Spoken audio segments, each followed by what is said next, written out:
had to become a data analyst all over again, here's what I exactly do.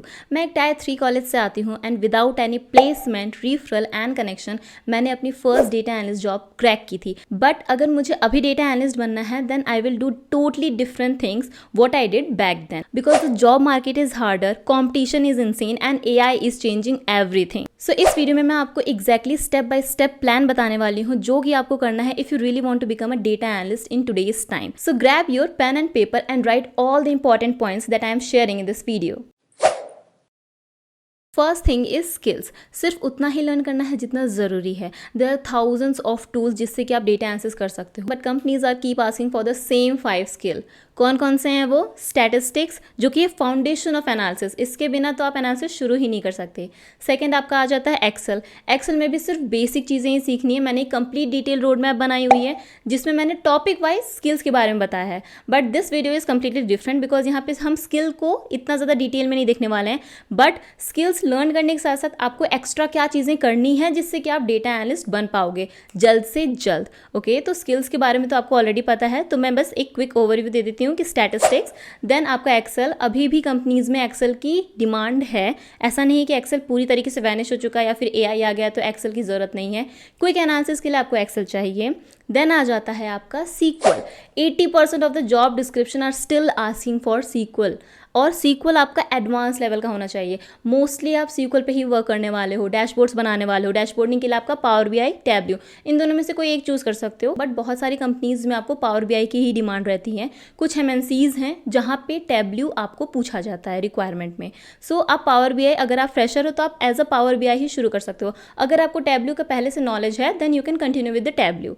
और last में आ जाता है पाइथन. तो ये जो स्टार्टिंग के 4 स्किल हैं, पहले इनको आप लर्न कर लीजिए. इनके ऊपर कुछ अच्छे आपको रिज्यूमे प्रोजेक्ट बना लेने हैं जिससे कि आप जॉब रेडी बन जाओ.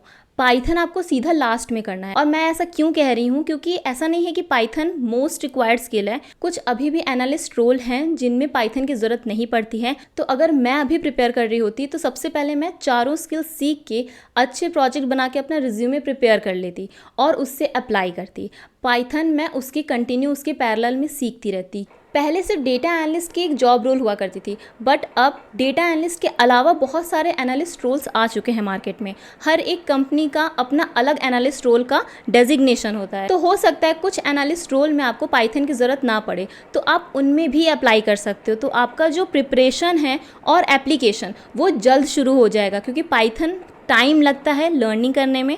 तो ये चीज़ अगर मैं इस टाइम कर रही होती तो मैं ज़रूर से पहले अप्लाई करती एंड देन पाइथन लर्न करती. कुछ लोग ये भी गलती करते हैं, मैंने खुद गलती की थी. पाइथन मैंने सबसे पहले शुरू कर दिया था कि पाइथन मुझे थोड़ा इंटरेस्टिंग लग रहा है, प्रोग्रामिंग लैंग्वेज है, पहले उसको पढ़ लेते हैं. मैंने एक्सेल, स्टैटिस्टिक्स कुछ भी नहीं छुआ था, बट उससे मुझे काफ़ी ज़्यादा टाइम लग गया था पाइथन को भी पढ़ने में प्लस और स्किल्स को कवर करने में. इसलिए पहले बेसिक से शुरू करना है एंड देन पाइथन पे जाना है. और पाइथन में भी जितनी भी लाइब्रेरीज़ हैं, मैटप्लॉटलिब, सीबॉन, पांडास, नमपाई, ये चारों कंप्लीट कर लेने हैं. तो ये तो रहा आपका स्किल्स. और स्किल्स पढ़ने के लिए आपको यूट्यूब पे बहुत सारी ट्यूटोरियल्स मिल जाएंगे. कुछ अच्छे भी होंगे और कुछ में ऐसा हो सकता है कि आपको कुछ टॉपिक्स मिसिंग मिले.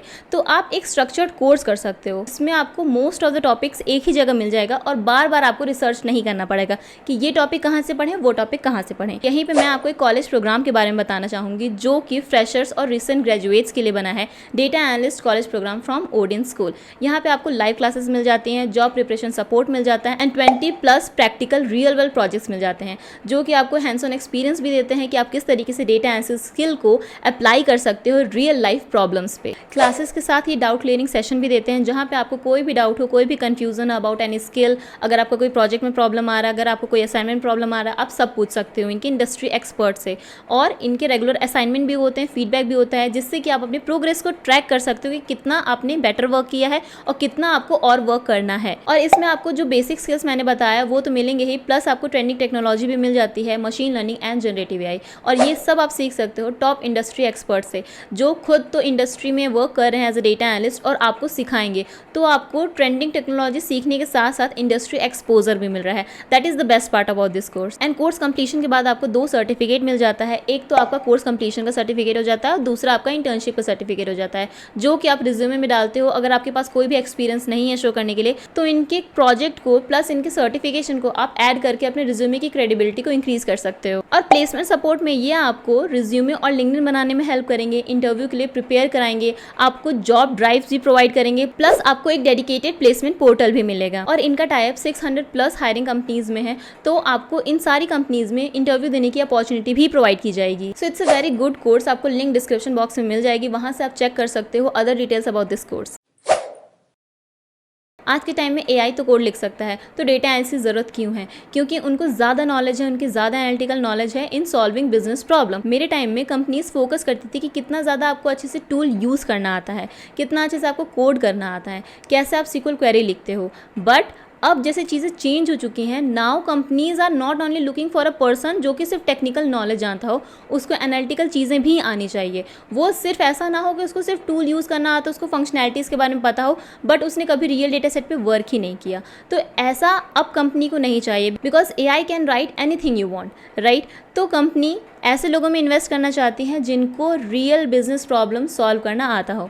तो इसके लिए अगर मैं अभी डेटा एनालिसिस के लिए प्रिपेयर करूँगी, तो मैं क्या करूँगी, जो भी स्किल मैं सीख रही हूँ उसके बाद ही उसको रियल डेटा सेट पे अप्लाई करके देखूँगी। वो सिर्फ प्रैक्टिस के लिए, that is not a project. अगर आप कोई गाइडेड प्रोजेक्ट भी करते हो तो वो आपकी प्रैक्टिस के लिए होता है, वो आपके रिज्यूमे के लिए नहीं होता। खुद से ट्राई कीजिए, जितनी भी चीज़ें सीखी हैं आप रियल डेटा सेट पे अप्लाई करें। जितना ज़्यादा प्रैक्टिस करोगे उतने ज़्यादा आपकी लर्निंग भी स्ट्रांग होगी, प्लस एनालिटिकल माइंडसेट भी बनता जाएगा कि जब आपको डेटा मिलेगा, जब आपको प्रॉब्लम मिलेगा, तो आप किस तरीके से उसको हैंडल करोगे। अब आ जाते हैं प्रोजेक्ट पे कि कैसा प्रोजेक्ट बनाना है, कितने प्रोजेक्ट बनाना है। तो प्रोजेक्ट मैक्स टू मैक्स आपका 5 होना चाहिए। 3 उसमें से जो बेस्ट रहेंगे वो आपके रिज्यूमे में जाएंगे, और जो 5 रहेंगे वो आपके पोर्टफोलियो में जाएंगे। मैंने अपने टाइम में काफ़ी अच्छे प्रोजेक्ट बनाए थे, बट उस टाइम का जो प्रोजेक्ट का लेवल था और इस टाइम के जो प्रोजेक्ट की लेवल कंपनीज एक्सपेक्ट करती हैं वो काफ़ी ज़्यादा डिफरेंट है। वहाँ पे पहले बेसिक से काम चल जाता था, अब ऐसा नहीं है। जो भी लोग आपको यूट्यूब पे बताते हैं कि आप बेसिक स्किल सीख लो, बेसिक सा प्रोजेक्ट बना लो, उससे आपकी जॉब लग जाएगी, they are coming from that time. उन्हें आज के टाइम का पता नहीं है। Being a recruiter, being in the industry for 5 years, मुझे एग्जैक्टली पता है कि कंपनीज किस टाइप के प्रोजेक्ट दिखना चाहती है और किस टाइप के स्किल्स मांगती है। तो बेटर है कि आप उनकी बातों को ध्यान ना देते हुए अपने स्किल्स पे वर्क कीजिए। आपको स्टार्टिंग से ही लगता है कि बेसिक स्किल से काम चल जाएगा, तो अगर आपको कोई बोलता है कि एडवांस स्किल सीखने के लिए, तो पहले तो आपको मौत आ जाती है कि इतना ज़्यादा एडवांस चीज़ें हमें क्यों सीखना है, जब हमारा बेसिक से स्किल से जॉब लग जाएगी। किसी की अगर बेसिक से स्किल से जॉब लगी हो तो आप CTC चेक कर लेना, प्लस उनकी जॉब रिक्वायरमेंट देख लेना। वो मोस्टली एडवांस टेक्नोलॉजी पे वर्क ही नहीं करते हैं, वो बेसिक चीज़ों पे ही वर्क करते रह जाते हैं, वहाँ पे उनकी ग्रोथ नहीं होती है। तो बेटर है कि आप चीज़ें अच्छे से, स्किल्स जितने भी हैं वो सीखिए, अच्छी कंपनीज में जॉब ऑफर लीजिए डेटा एनालिस्ट की, और अपने CTC को इंक्रीज़ कीजिए। तो प्रोजेक्ट्स कैसे होने चाहिए? एंड टू एंड, जिसमें आप मल्टीपल स्किल्स का यूज़ करो। डेटा सेट, जैसा कि मैंने बताया, आप गवर्नमेंट साइट से देख सकते हो, data.gov करके एक साइट है, वहाँ पे आपको बहुत अच्छे अच्छे डेटा मिल जाएंगे। बस आपको थोड़ा रिसर्च करना पड़ेगा, डोमेन बेसिस पे भी और किस टाइप का आपको डेटा चाहिए उसके बेसिस पे भी। प्लस कुछ ऐसे स्टार्टअप्स हैं, कुछ ऐसी कंपनीज़ हैं जो अपना डेटा पब्लिकली अवेलेबल करती हैं ताकि लोग उस पर एनालिसिस करें, लोग उस पर प्रोजेक्ट बनाएं, तो आप उन पर भी रिसर्च कर सकते हो। या फिर थर्ड तरीका है कि आप यूट्यूब ट्यूटोरियल जो देख रहे हो, जो भी गाइडेड प्रोजेक्ट देख रहे हो, उसी का डेटा आप यूज़ करके अपना खुद का प्रोजेक्ट बना लीजिए। जैसा कि मैंने एक प्रोजेक्ट बनाया था वेंडर परफॉर्मेंस एनालिसिस का, उसमें मैंने काफ़ी अच्छा डेटा यूज़ किया है, बहुत बड़ा डेटा है वो। अगर आपको सच में पता करना है कि कैसे डेटा एनालिस्ट वर्क करते हैं, बड़े डेटा पे लार्ज डेटा सेट को कैसे हैंडल करते हैं, then definitely go for that video. उस डेटा को यूज़ करके आप प्रैक्टिस तो कर लीजिए वेंडर परफॉर्मेंस एनालिसिस पे, बट अपना खुद का भी प्रोजेक्ट आप बना सकते हो, एक नया बिजनेस प्रॉब्लम के साथ, एक नई टेक्नोलॉजी के साथ, एक नया स्किल उसमें ऐड कर दीजिए। तो उस तरीके से आप सेम डेटा के साथ डिफरेंट प्रोजेक्ट्स बना सकते हो।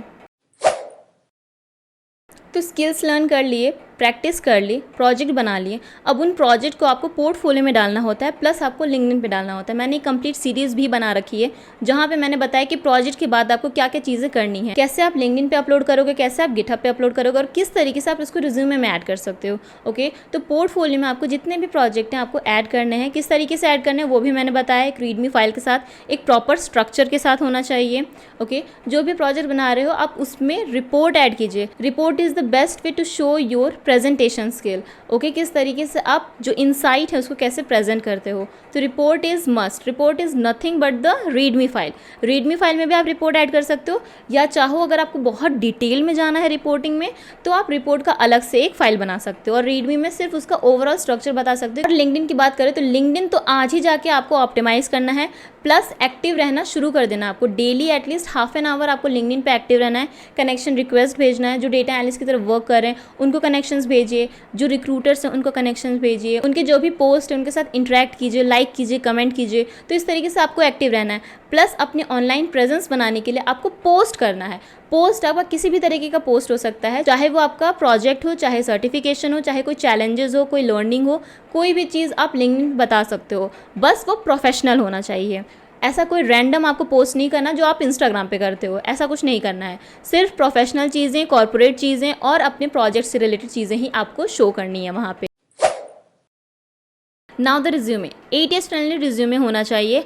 ATS लोग बहुत गलत सोचते हैं ATS के बारे में, मैं इस वीडियो में आपको नहीं क्लियर करूंगी, वो मैं एक अलग से डेडिकेटेड वीडियो के साथ आ रही हूँ। उसमें मैं कंप्लीट ATS को ब्रेक डाउन करने वाली हूँ कि एग्जैक्टली ATS क्या होता है, किस तरीके से आप ATS फ्रेंडली रिज्यूमे बना सकते हो, एंड व्हाट इज़ ATS को ज़रूरी है कि नहीं, ये सब चीज़ें मैं उस वीडियो में कवर करने वाली हूँ। तो वो वीडियो जल्द ही आने वाली है, मैं अभी उस पर वर्क कर रही हूँ ताकि मैं हर चीज़ आपको उसी वीडियो में बता सकूँ कि रिज्यूमे एग्जैक्टली आपको कैसा होना चाहिए, क्या चीज़ें ऐड करनी है, and what is ATS exactly. So resume का ऑर्डर क्या रहेगा, सबसे पहले तो आपकी कॉन्टैक्ट इन्फॉर्मेशन आ जाएगी, देन आपका प्रोफेशनल समरी आ जाएगा, देन आपका स्किल्स आएगा, उसके बाद अगर आप एक्सपीरियंसड हो तो आपका एक्सपीरियंस आएगा, अदरवाइज आपका प्रोजेक्ट आएगा, एक्सपीरियंसड हो तो एक्सपीरियंस के बाद प्रोजेक्ट आएगा, देन एजुकेशन, और लास्ट में कोई सर्टिफिकेशन आपने किया हो या फिर कोई अचीवमेंट हो आपका। और अचीवमेंट भी ऐसा नहीं कि कोई भी अचीवमेंट डाल दिया, सिर्फ रेलिवेंट अचीवमेंट ही डालना है जिससे कि आपकी क्रेडिबिलिटी शो हो।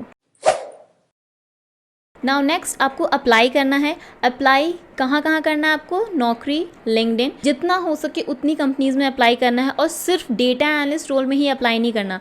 डेटा एनालिस्ट एक जनरल सा टर्म हो चुका है, अब कंपनीज़ अपने एनालिस्ट रोल्स को अलग अलग नाम से बुलाती है। अगर किसी डोमेन, पर्टिकुलर डोमेन का है तो financial analyst, health care analyst, risk analyst, तो इस तरीके से डिफरेंट एनालिस्ट रोल होते हैं और उनके रिक्वायरमेंट ऑलमोस्ट आपको सिमिलर ही मिल जाएंगे जो कि आपको डेटा एनालिस्ट में चाहिए। तो सिर्फ एनालिस्ट सर्च कीजिएगा लिंक्डइन पे, नौकरी पे, डेटा एनालिस्ट नहीं। डेटा एनालिस्ट से आपके थोड़ा बहुत सर्च रिजल्ट कम हो जाते हैं, इससे बेटर है कि जितने भी एनालिस्ट रोल हैं सब में आप अप्लाई कीजिए, बिकॉज आप एलिजिबल हो सारे एनालिस्ट रोल के लिए। तो जितना ज़्यादा हो सके उतना अप्लाई करना है। इनके अलावा आपको रिक्रूटर से कनेक्ट करना है, उनको मेल करना है, अगर आपके पास उनकी मेल ID है तो कवर लेटर के साथ आपको मेल करना है, रिज्यूमे अटैच करके। और जो अच्छी कंपनीज है जहाँ पे डेटा एनालिस्ट वर्क कर रहे हैं उन कंपनीज को फाइंड करके आपको उनके करियर पेज पे अप्लाई करना है।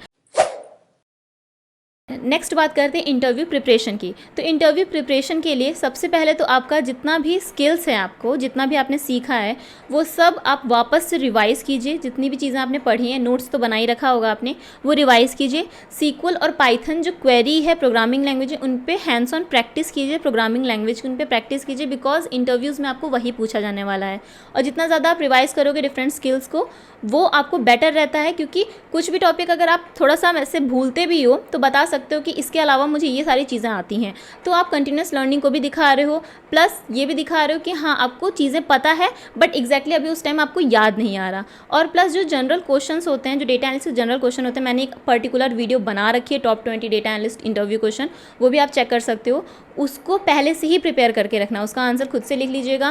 प्रोजेक्ट्स के बारे में आपको सारी चीज़ें पता होनी चाहिए जो आपने रिज्यूमे में मेंशन किए हैं, बिकॉज उससे मोस्ट ऑफ द क्वेश्चन आपको आने वाले हैं।